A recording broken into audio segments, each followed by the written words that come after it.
Hello, this is Chris Kobe with the League of Women Voters of Portland. You're watching the Video Voters Guide or listening to our podcast. We are here today to talk with candidates running in the May 17, 2022 primary election. All the candidates running for this position in the primary were invited by the League to participate. We asked the candidates for the same office, the same questions. The number of questions asked is determined by the length of a candidate's answers. In this process, we are grateful for the support of the Carol and Velma Sailing Foundation, the League of Women Voters of Portland Education Fund, the Weiss Foundation, and our media partner, Metro East Community Media. With me is Commissioner Lori Stegmann, candidate for Multnomah County Chair. Welcome, Commissioner Stegmann. Thank you, Chris. Great to be here. Please tell us a little about yourself and why you're running for this office.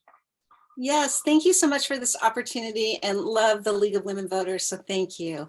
As Chris has said, my name is Lori Stegmann, and I serve as the Vice Chair on the Multnomah County Board of Commissioners currently.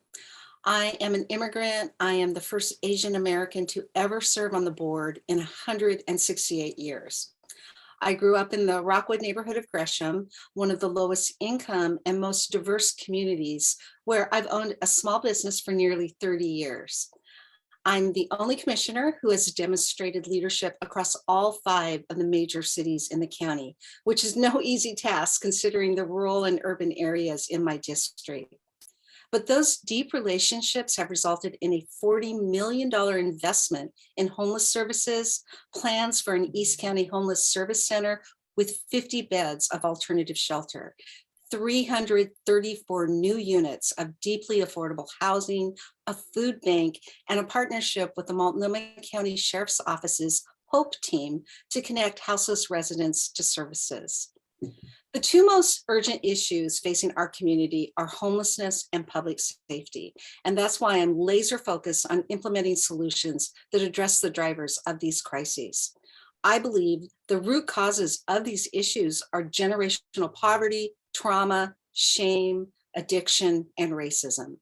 We must go upstream and offer people access to opportunities to make better choices for themselves and their loved ones.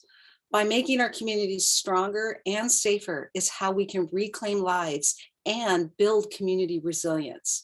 And one of the most significant ways we can do that is by providing economic stability. And while my business and political experience are foundational to running a nearly $3 billion organization with over 6,000 employees at the county, it's my lived experience that enables me to lead with passion, humility, and purpose. You might have heard of the famous Holt airlift, where over 3,000 Korean orphans were adopted by American families. I was one of those babies. And while I'm incredibly blessed to have been adopted by a loving family, we struggled with food and housing insecurity. But because I had access to public assistance at the most critical times in my life, I was able to break the cycle of poverty. And that's why I'm running. I want to ensure that everyone has the same opportunities to not just survive, but to thrive. Okay, and you've started to talk about some of the major issues. Multnomah County and the City of Portland collaborate through the Joint Office of Homeless Services to address the needs of unhoused individuals in our community. What measures would you recommend, other than, in addition to those you've talked about, to more effectively meet those needs? That's a great question, Chris. I have so many different things that are urgent that we have to address. So one of them is around data. I want to create a dashboard. We recently partnered with an organization called Built for Zero, where we will actually be able to track individuals that are moving in and out of either permanent housing, maybe into shelter and into services. And so that's part of the public's frustration, is that we haven't been able to produce the real data that says, are people getting housed? Are they being seeking services and shelter? And we will be able to do that. The other area is that we have to embed the outcomes that we want in our procurement process when we do our contracts with our service providers. And also other things I think that we can do is in Troutdale, we are going to be having 50 beds of alternative shelter. And out on the Sandy River Delta, it's also called 1,000 Acres, we have a population of homeless individuals who live there.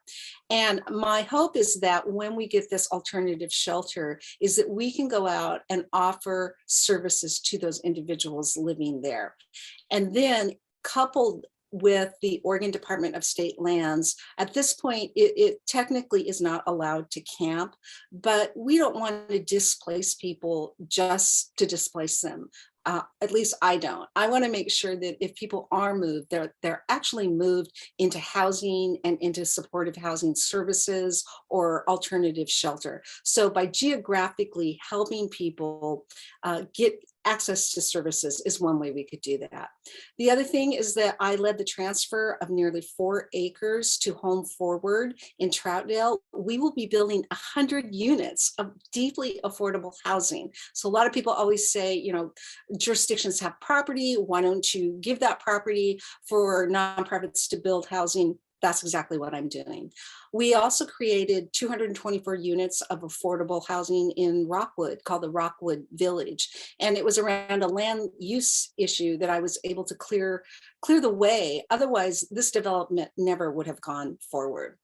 The other thing I'm working on are what are called master leases. A lot of people have barriers to renting. Even if they applied for an apartment, they would get turned down because maybe they have a poor rental history or other challenges. But these master leases, where I'm able to connect property owners with nonprofits, that will enable those individuals to have access to leases that they never would have had otherwise. So those are just a few of the things. You know, we need more shelters, we need more alternative housing, we need more transitional housing organizations like My Father's House does a great job out here in East County, as well as the Salvation Army's Bridgeway of Hope. So we need all levels of different types of housing, but we need to get the data to show us where the gaps are in those types of housing. Thank you, Commissioner Stegmann. This concludes our video voters guide and podcast interview of Commissioner Lori Stegmann, candidate for Multnomah County Chair. Election Day is Tuesday, May 17.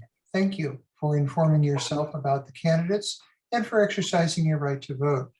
For more information on the primary election and this race, visit our websites, vote411.org and lwvpdx.org.